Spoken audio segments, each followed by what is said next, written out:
Welcome to Fine Tuning with Drew Taylor, your one-stop shop when it comes to animation news and commentary. I'm Drew's co-host, entertainment writer Jim Hill, and he and I are recording this show on Sunday, January 24th, 2021. Okay, so how did you spend your Sunday, Drew? We went to a park because it's about the only thing you can do in LA, considering everything is locked down. Mm-hmm. And yeah, I think that's about it. It was a nice low-key day. What about you, Jim? It's late there. Are we going to get punchy Jim Hill tonight or what? Undoubtedly, because I spent today, I binged 10 episodes of season 3 of Disenchanted. Okay. It's been a while since I last went to Dreamland. Season 2 became available to download off of Netflix back on September 20th of 2019. So it's been 16 months between seasons. Before I take Matt Groening and the group that makes the show to task, I have to note that, what was it? How long? It was 16 months between season 2 and season 3 of Rick and Morty, right? And then between season 3 and season 4, it was like 2 years and a month. So it doesn't seem fair to beat up on the Disenchanted people. I mean, I think the longest distance between seasons, that has to go to the Venture Brothers guys. I want to say after season 4, they didn't get another new season out the door for 2 years and 7 months. So again, compared to that, the team that does Disenchantment is relatively speedy. Yeah. You're telling me we're lucky we got 10 episodes of Primal in a year or something, or 2 years. True. Yeah. This is true. Good things come to those who wait, I guess. And Disenchantment looks great. It's got beautiful design. It's well written. It's an amazing vocal cast. Downside, though, is this Lord of the Rings, Game of Thrones parody has a really dense story and a huge cast, and it's kind of hard to step back into the world after 16 months. So as you're sitting there binging them, the first episode, the first 2 or 3 episodes, actually, you say, oh yeah, that character. Oh yeah, that story. Oh yeah. Then that's very much like watching Game of Thrones, Jim, as I tried to remember who people were from year to year. Is that the guy that... there you go. Yeah. There you go. And just to step back here for a sec, didn't I just hear that Venture Brothers, which supposedly got canceled, may now come back as a movie for HBO Max? Did you remember hearing it? Oh, I didn't hear that. Yeah. No. I mean, that is intriguing. Yeah. For sure. I mean, again, I think a lot of us were disappointed to hear that show got canceled. But if they're going to allow them to wrap the story, at least with a movie, that's good to hear. Yeah. But anyway, Disenchantment, I believe, is worth the effort. More to the point, as we mentioned, I think, on the last show, there's still at least 10 more episodes coming. We have a season 4, though I'm not sure when that will arrive. But speaking of stepping into a new world of animation, I think we talked on the last show about The Great North, Bento Box's new show, debuting on Fox on January 3rd. They just reran the first episode of season 1 earlier tonight. And in fact, they put it back with Bob's Burgers. So it was a very Bento Box night. And they do kind of fit hand in glove. They have same great quality of animation, same really strong vocal cast. But speaking of Bob's Burgers, I wanted to ask what you thought about, how long on this show we've been talking about the Bob's Burgers movie. And in fact, I think you've talked about the fact that you'd put down money that this is never going to show up in theaters, or... I'm not saying that I'm right, Jim, but I am saying I'm right because, so a lot of things got reshuffled this week, and Bob's Burgers just got taken off the calendar altogether. I mean, just unscheduled, I think is the term. Conscious unscheduling, Jim. That got unscheduled, whereas Ron's Gone Wrong got pushed back from April 23rd to October 21st. So Ron's Gone Wrong has a locked-in date that, of course, may change, but... I mean, we've probably been talking about Ron's Gone Wrong as often as we've been talking about Bob's Burgers, or for as long as we've been talking about Bob's Burgers. But, true. Yeah. I was trying to find the piece earlier, and it's supposedly the Bob's Burgers people are very insistent about Disney and the folks at 20th Century Animation about they want to see this in the theater. They've worked hard and they want to see it on a big screen. But Bob's Burgers, the series on Fox, got renewed for season 11 back in May of last year. And then in September got renewed for season 11 and season 13. So this show is guaranteed to be on the air through spring of 2023. So it's not like the Bob's Burgers audience is going away anytime soon. But Right. weren't you saying something to the effect of possibly Hulu? Or Well, people have brought up Hulu, but the problem with Hulu is that Fox and HBO had a pre-existing licensing partnership, and so the movies from Fox would be routed through HBO before hitting premium streaming channels. So Bob's Burgers on Hulu is a great idea, but I don't think it's a feasible one in the current structure that they've got laid out. So, okay. you know. Looking with what happened with these two animated features, do you really think Rhea's still going to make the release date on the 5th? Is it in theaters? Yeah. Well, I mean, because it's got the Disney Plus aspect, you know. I've now seen 30 minutes of Raya, Jim, and I think I can talk about it since this is coming out after the embargo date. So, yeah, it's a beautiful looking movie. It's a miracle they did it mostly from home. I'm very curious to see how the story kind of plays out. But it's really gorgeous, and it has some themes that very much apply to current day. So it's pretty interesting. It's pretty nice. Yeah, that's all I'll say. I read a number of places about people just being startled that it really is more of an art. You know, for Disney, it's a departure because it's really, or at least the footage that was shown, suggested that it's more of a martial arts movie, or. Yeah, no songs. It's a lot of action. There's a lot of creatures, and it's very different, although it is very reminiscent of Moana. I would be remiss if I did not say that. We can talk about it late, after the movie comes out or closer to the date. But, okay, no, I get that. I get that. But the plan is in some theaters on May 5th, but premium access on that same day, right? Yes. Yeah, premiere access. Yeah. Okay. All right. And I think it was Hollywood Reporter just this week was talking about the various iterations of the MCU, and that's it. In fact, I guess Sony now has Sony Pictures universe of Marvel characters, which I'm looking at it and it's like, wow, that is one letter off from Spumco. But yeah, they were mentioning Marvel has 12 theatrical releases planned through 2024. And 13 limited series for Disney Plus. So more limited series than theatrical releases. And while we're talking about Disney Plus, I want to ask, what did you make of the Pixar popcorn shorts? I really liked them. Yeah, I thought they were great. I mean, the Coco one felt very much like a Coco dark ride almost. Oh, okay. Same with Soul. To me, it felt very much like just a kind of lovely inhabiting these worlds for a couple more minutes. And I know you were mixed on the Ducky and Bunny ones, but I thought those were pretty funny. Don't get me wrong. Keegan-Michael Key and Jordan Peele are always great fun.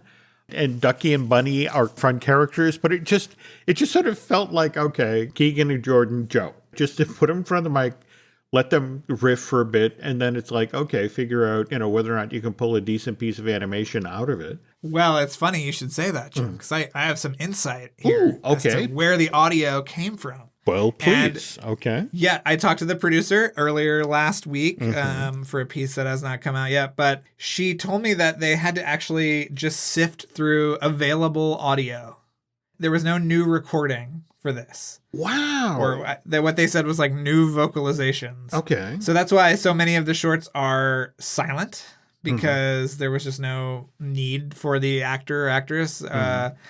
But yeah, there was a bunch of Toy Story 4 stuff. And if you'll notice, they are from, I think the oldest movie is maybe Finding Dory, which was, I think, 2015. Okay. So they're all from the past 5 years, which ensured that all of the models and rigging and environments were easily accessible and new and wouldn't break. So there's that. They were all produced in a span of 5 months, which is pretty incredible. Holy cow. And they were just separate teams working and brainstorming about different properties and what they could do. And yeah, I mean, I thought it worked out well. They've sort of walked that fine line between experimentation and like brand management almost. Like, it's time to get the cars out again in front of people. I thought the Incredibles ones were pretty great. I love the one with the cookie. Those were fun. And again, it was fun to be back in the world. The Soul of the City one of the bunch was the one I enjoyed the most. It almost felt like a poem. Yes. A beautiful little piece there. And what's interesting, if you go look at the trailers for Soul, and you'll see some of those images in there. The train making the turn was like, now where have I seen this before? Right. That's really intriguing to hear no new audio. All right, so Yeah, so it was all just like what they had. So okay. Well, now it seems like there could probably be a Ducky and Bunny movie, Jim, based on what was on the cutting room floor. But okay, now I am that much more impressed. Okay, yeah, it's pretty. Yeah, the parameters that they made these in is pretty fascinating. Okay. And yeah, you can watch them all in 30 minutes too. Isn't that great? Only after I watched all 10 of them did I then get the option of, hey, you can watch these all at once. And it's like, oh, right. Would it be nice to have that button up front? Well, as long as we're talking about Soul, do you want to talk about the international dubbing controversy that sort of bubbled up this week? Or yeah, there was a big article in the New York Times about white actors dubbing in Jamie Foxx's character in international versions of the movie, which obviously we've seen this big kind of reckoning with animated shows this year, and Kristen Bell stepping away from Central Park. That was co-created by our friend of the show, Josh Gad. Hello, Ava. Hello, Ava. And Jenny Slate leaving Big Mouth. I think that was the first one, actually. But yeah, I think so too. When she had to step away from voicing Missy for Big Mouth over at Netflix. But I think the thing I want to point out here, don't get me wrong, I think this is a genuinely serious issue, but thank you for bringing up those two shows, the recasting on Central Park and the recasting on Big Mouth, because again, that happened in June. And if there hadn't been COVID, Soul was supposed to be out in theaters originally in June 26th of last year. So Soul would have been arriving into theaters just as this controversy was erupting. And Moana, the film was done in English, but Disney, in order to service all markets, they dubbed that in 46 different languages, right? Right. Okay, and they had to, in order to do that, you have to lock the movie months in advance, and you have to hire the talent around the world to do this. So I think it's kind of unfair for the New York Times to go after Disney for Soul having this issue, when, again, the movie was ready to release 7 months ago. And the fact that they didn't address this issue after the fact during COVID, when how much of the company is shut down? Right. I mean, going forward, I get that this is an important issue and needs to be addressed, and certainly will be. But it seems like, as far as the reporter at the New York Times, this was kind of low-hanging fruit. Yeah, I mean, I don't know. It's weird that Soul has become this controversy magnet between the idea that Joe doesn't get to fully be a black human being for a lot of the movie, to the whole thing about Tina Fey inhabiting his voice. I mean, a lot of it has been sort of, I think the uncomfortableness is justified, but it's also such a sweet movie, and I think, its heart is in the right place, and they went out of their ways to kind of, liaison with the black community and black filmmakers, has a black co-director and co-writer. So yeah, it's the latest in the Soul controversy wheel, is this international dubbing thing. And it's but I get it. I do.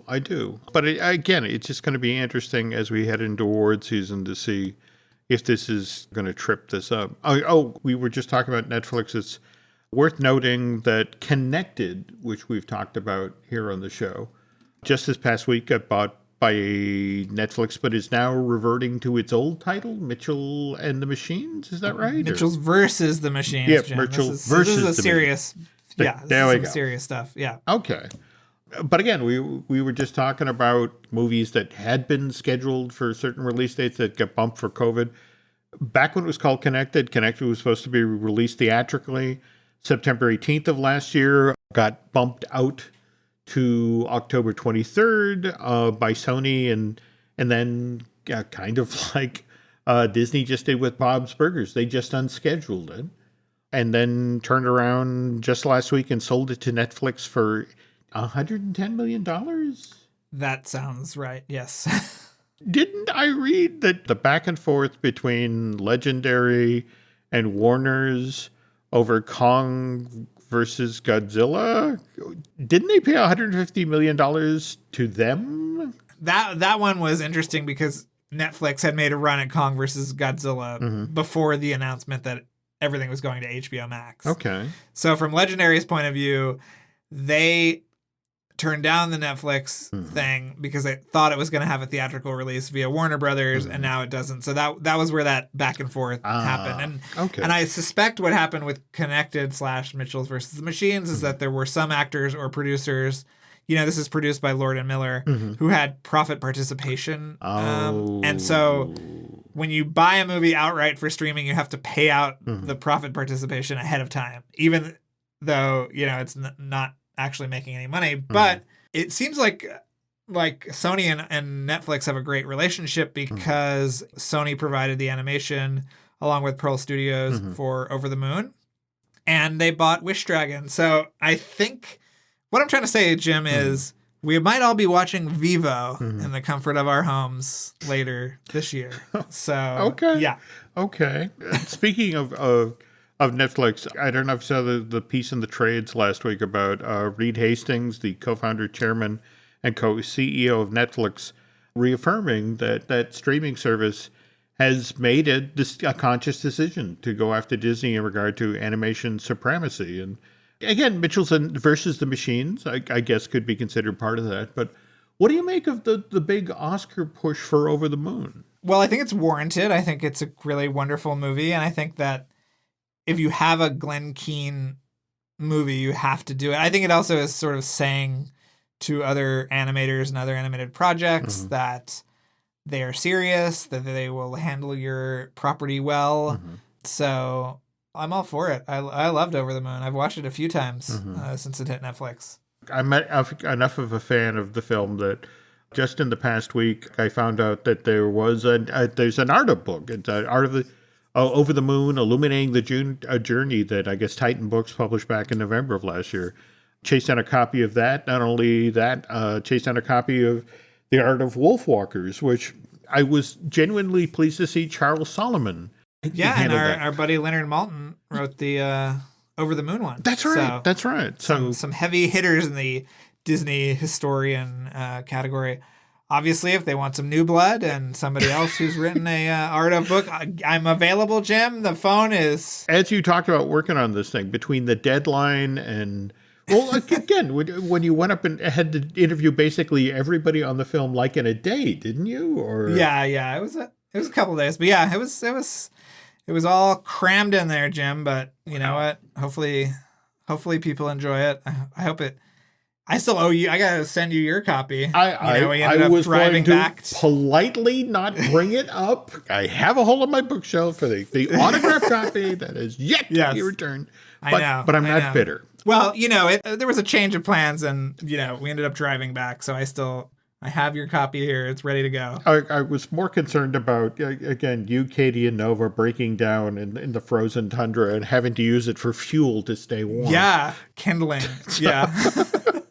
All right. As long as we're talking about Academy Awards and that sort of thing, I think it was on the last show you brought up To Jared, the new DreamWorks animation short, and you were like, you have to go see that. And oh my God, that thing is so ridiculously sweet and charming. Yeah, it's really lovely. Yeah. It'll put a lump in your throat, Jim, I'll tell you. Yeah. Absolutely. And it sort of shares a world with Pixar's Presto from 2008. Yeah. That one's a wonderful slapstick fest. Whereas this one is this real Valentine to close magic.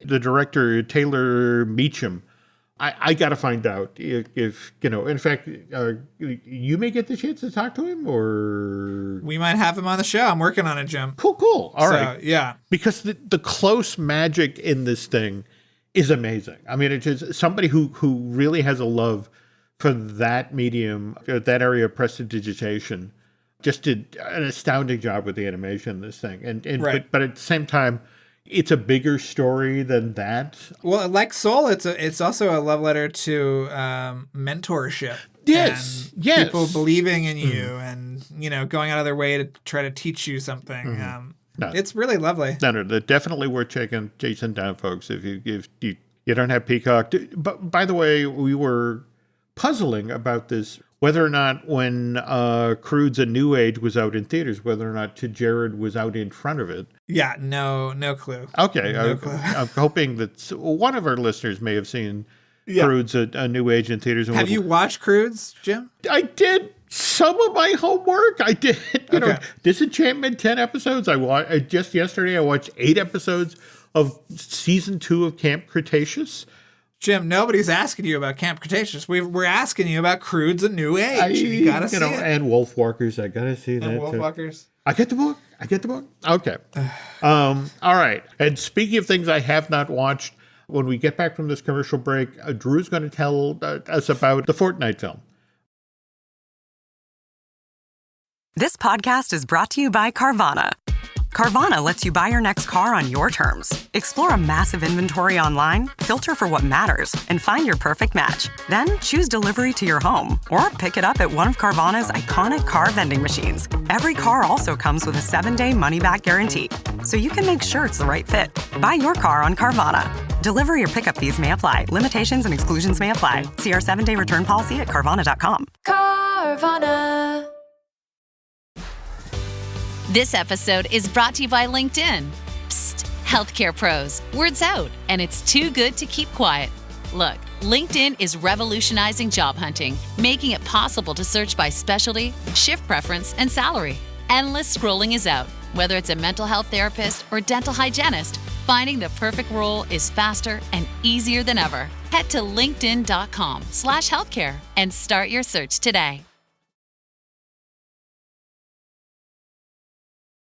So now, what is the deal with the Fortnite crew? Apparently, I mean, it's the developer and publisher of Fortnite, which, Jim, you telling me to take this story is you thinking that I am a much younger man who plays more video games than I actually do. Besides, we've been having a weekly Mario Kart game over Zoom every Friday night. It's literally since the pandemic began. So we are about to celebrate the 1-year anniversary of our weekly Mario Kart game. Okay. Yeah, but so the Fortnite developer and publisher Epic Games has a new Gilgamesh feature film, and it's being produced by a Latin American studio called Hookup and 2 Argentinian firms called Duerma Vela and Film Sharks.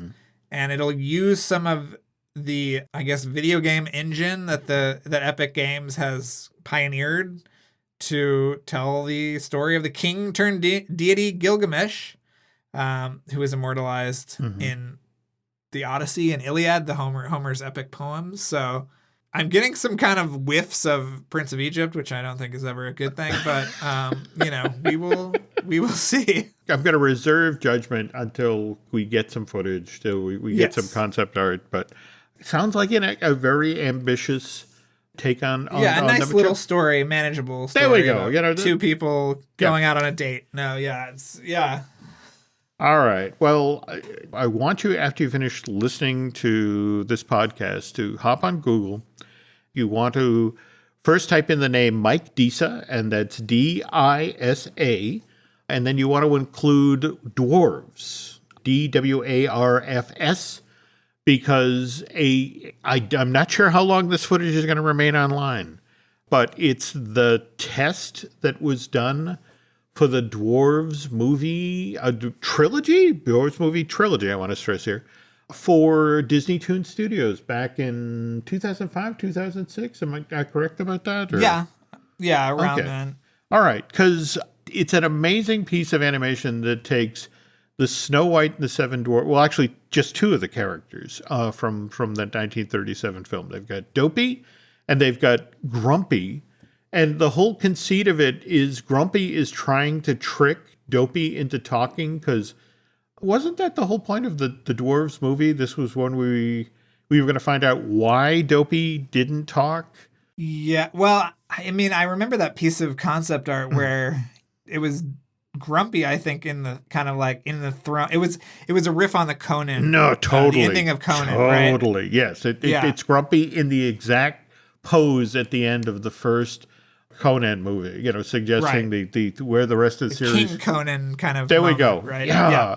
And Drew and I have talked about this in the past, how, you'll be at Disney and for a press event or something, and you'll go to the bathroom, and then on the way back, get turned around. Yeah.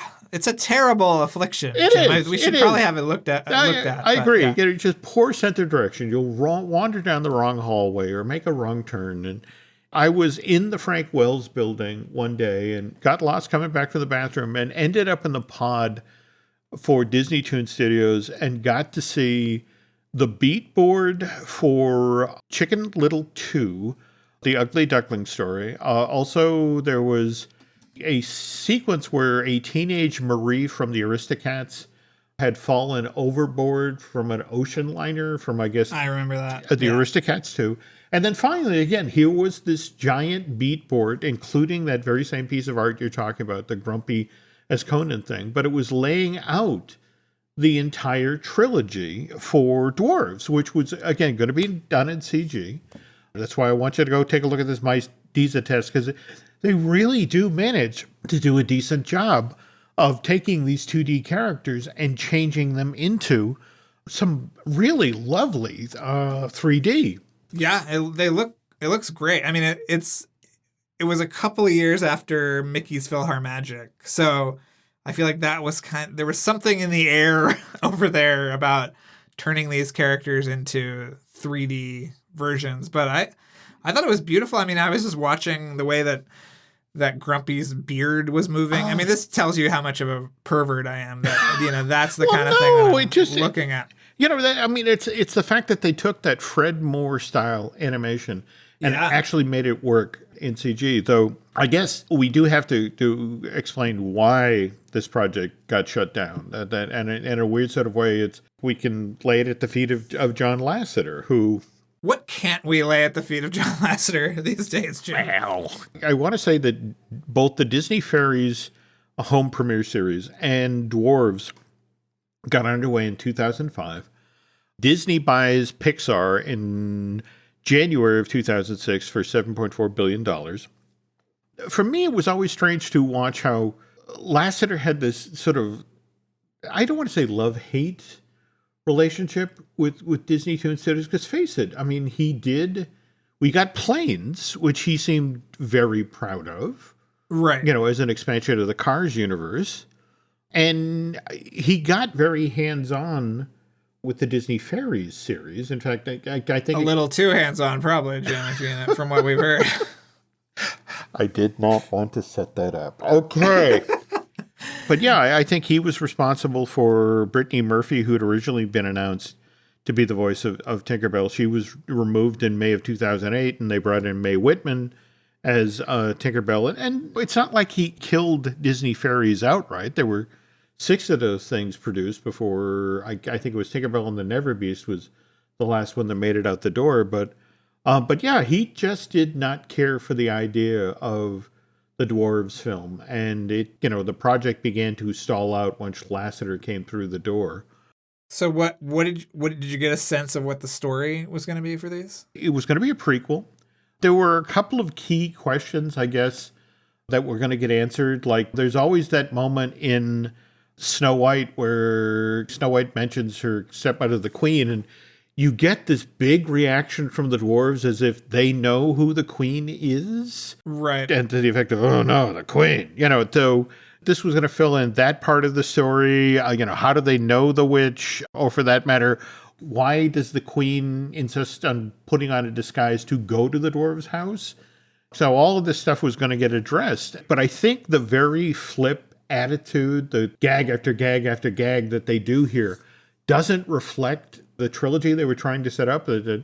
Every time I talk with somebody at Disney about it, they're like, yeah, this is the Seven Dwarfs by way of Lord of the Rings. And it was like, right. What? But it does seem like the kind of smart-ass marketing thing that no, absolutely. Going around I mean, time. In fact, that if you pay attention to the opening, it's what is it? It's Grumpy on the phone. It's a Bertie, I'm a professional. I'll take care of this. And it's just sort of like, okay, I don't remember the dwarves having a phone, or for that matter, having an agent named Bernie.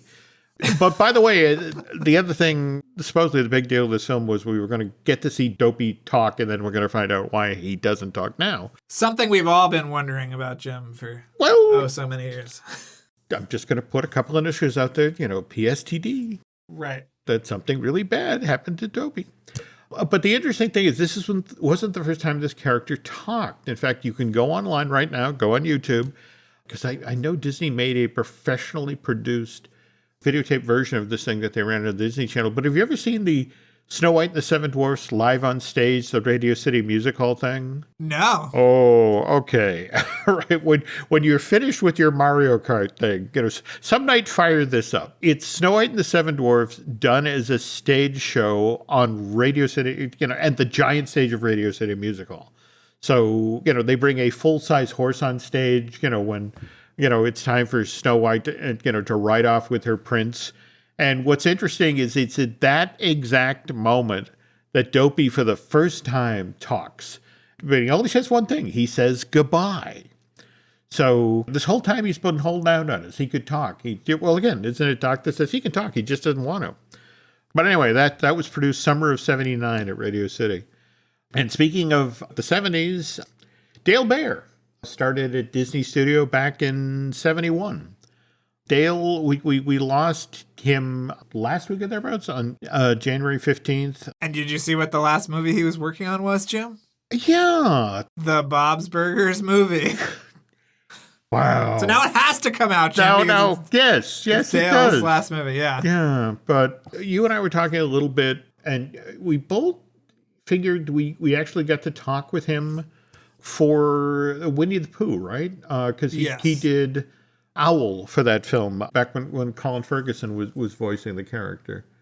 Do you remember anything from you getting to sit down with him? Or I don't. I mean, I just remember what was so special about that movie was that it was like a murderer's row of the greatest sort of animators of that generation.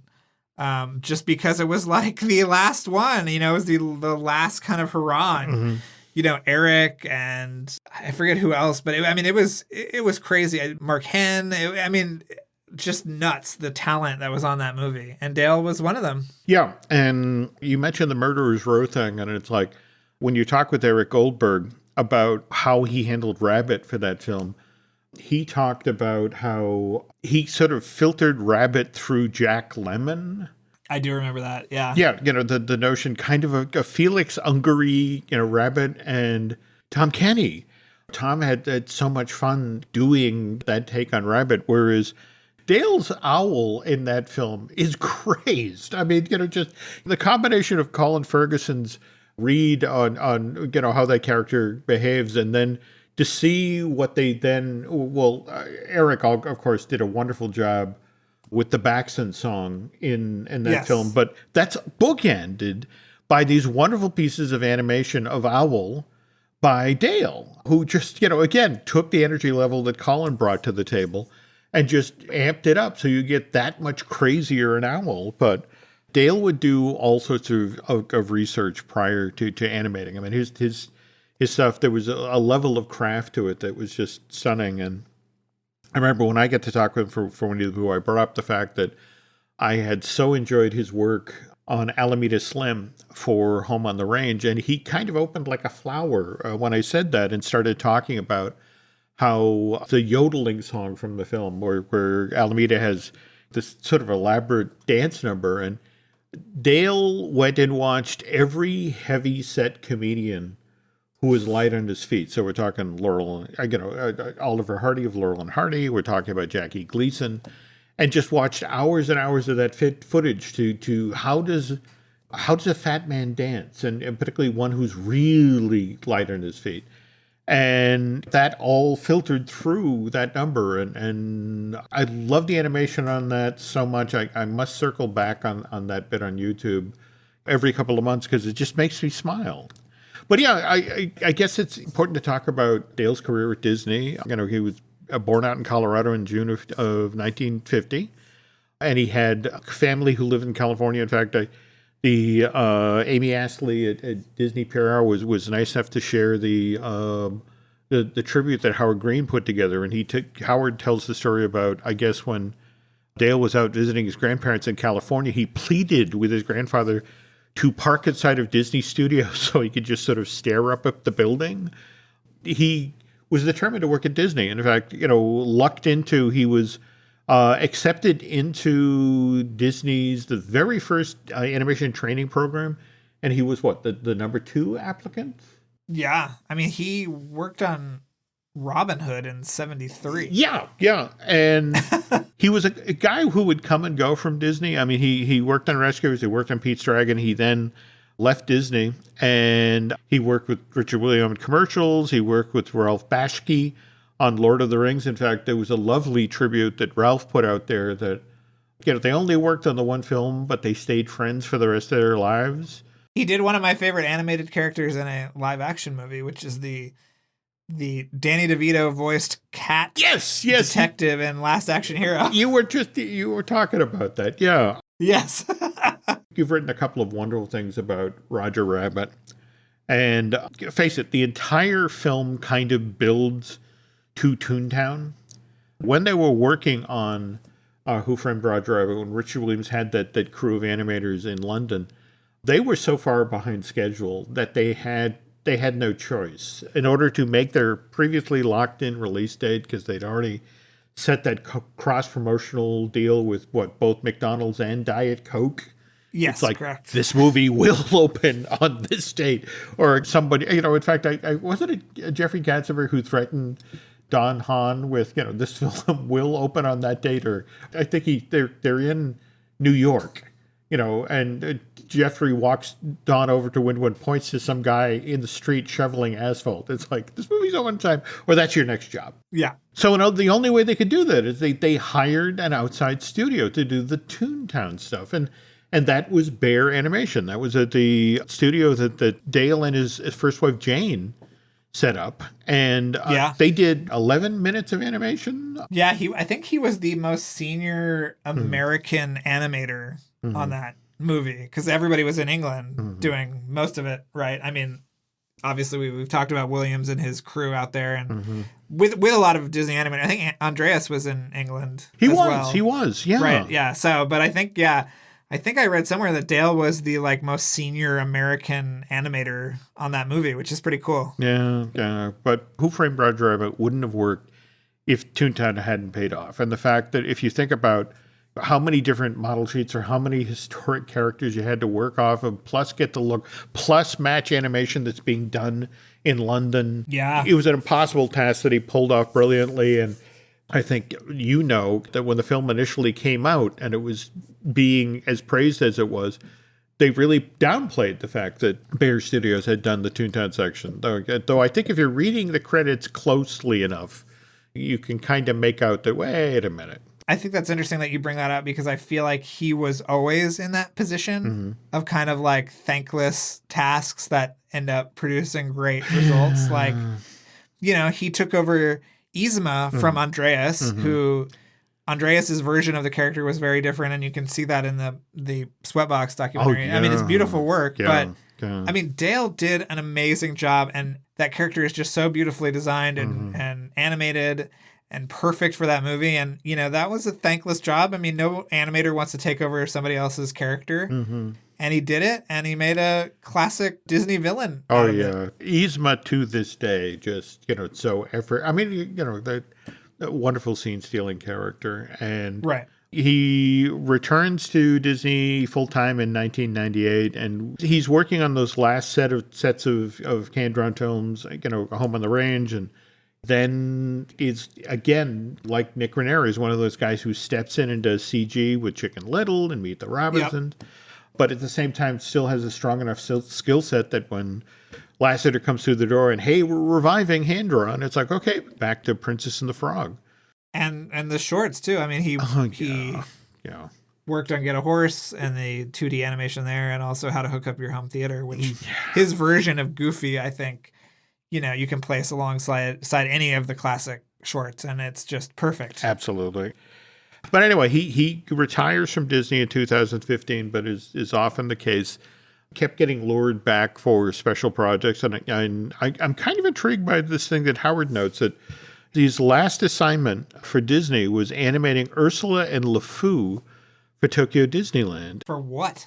Well, that's the thing. We'll have to reach out to his daughter, Nicole, who's supposedly in-betweened on this project. If it were just LeFou, it's like, okay, is there an actual animation in the new Beauty and the Beast ride? But the fact that it's... I haven't watched the ride through film yet, Jim. No spoilers. We were supposed to go to Japan this year for our honeymoon. Jim. That's right. Oh. So okay. I'm still holding out hope one day. Okay, all right, then we won't talk about it. Just to swing back to Dale Bear, he's survived by his wife Teddy and his two lovely daughters Nicole and Clarice. And in lieu of flowers, the family has suggested that contributions be sent to the ALS Association. But again, sad to lose the guy, huge talent, and to just watch friends and his associates that work with him, like Eric Goldberg, come forward. That Dale was one of the very few special animators. It was an honor to know him, chat with him, and work with him. He was trained by the golden generation of animators. And you want to talk about mentoring. John Lansbury was his mentor, and was watching Twitter for the past week of the number of young animators who came forward, who talked about how they would go into Dale's office, they'd be working on something, and Dale could look at what you were working on and give you that one little piece of advice that turned it all around. So he will be missed. I mean, he is a true legend, and I kind of underrated, under-heralded in his day. Yep. All right, so that's going to do it for this week for Fine Tuning, and hopefully Drew and I will be back with a brand new installment next week. But in the meantime, if folks are looking for entertaining stuff to listen to, where are we now, Drew? Have we started the Light the Wick series officially? No, that'll be at the end of January. Okay. We're still recording episodes of Light the Wick, and my co-host Charles is about to have another baby. You were about to say that. It's wow. it's a big scramble, Jim, right now, but it'll be fun. It'll be really, really cool. So okay. Check it out. I'm sure I will make note of when that is happening. Okay. For reals on this podcast. But anything particularly worth noting? I mean, you always have so many great guests for Light the Fuse. Well, I mean, just this week we talked again to Paul Hirsch, really? Which will be out later this spring. Yeah. Oh. He's just wonderful, and he tells us, this is what I'll teach you. He tells us about a John Hughes script that he was going to direct that I've never heard talked about or written about ever, that sounded so funny and fascinating. So that is something that is really special that I can't wait for people to hear. Holy cow. Okay. Yeah. All right. Woof. Okay. Well, that sounds like a show going out of your way to hear. Our side of the fence, we got Disney-ish with Len Testa and Aaron Adams. He and I are going to be recording a brand new Marvel Us, and we're going to talk about WandaVision and need to get a new Universal joint out the door with Dustin Fuse. Hopefully we'll be recording that this week. Likewise, a new I Want That with Shelley Valladolid.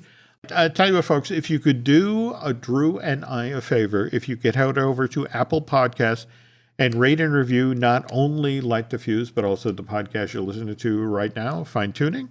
If you could head over to Bandcamp and subscribe, that would be helpful. You can find us on Twitter and Instagram as Jim Hill Media, and on Facebook at Jim Hill Media News. On behalf of Mr. Taylor, thanks for listening, and we'll be back next week. This episode is brought to you by LifeLock. It's Cybersecurity Awareness Month, and LifeLock has tips to protect your identity. Use strong passwords, set up multi-factor authentication, report phishing, and update the software on your devices. And for comprehensive identity protection, let LifeLock alert you to suspicious uses of your personal information. LifeLock also fixes identity theft, guaranteed or your money back. Stay smart, safe, and protected with a 30-day free trial at LifeLock.com/podcast. Terms apply.